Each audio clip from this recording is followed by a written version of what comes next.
Magtatagpo ang mga collegiate basketball teams mula sa UAAP at NCAA sa paparating na Season 3 ng Pinoy Liga Cup. Aling mga koponan nga ba ang kalahok dito? Yan ang ating malalaman sa ulat ni Rafael Bandayrel.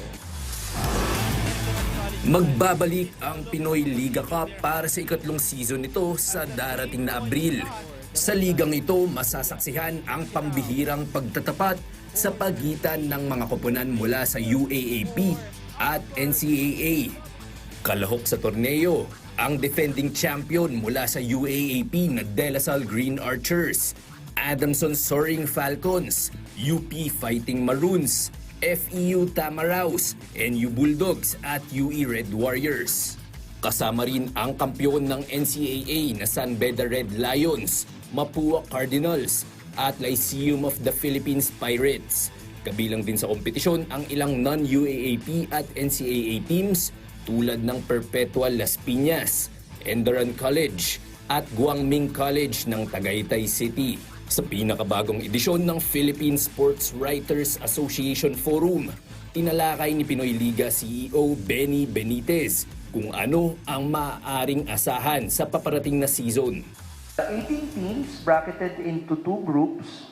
In the two groups, the top two will advance and will be waiting. Tapos yung lower three ng group na yon will be eliminated.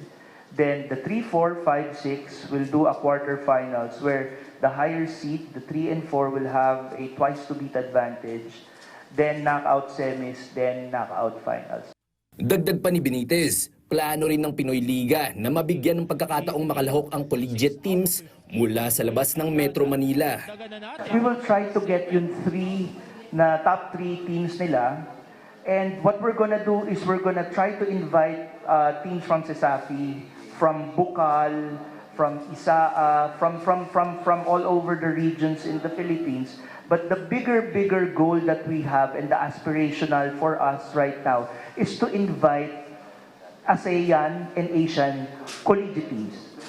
Bukod sa pangmalawakang collegiate tournament, balak din ihandog ng Pinoy Liga ngayong taon ang kanilang women's basketball tournament, 3x3 tournament, alumni league at commercial league. Rafael Bandayrel para sa Pambansang TV sa Bagong Pilipinas.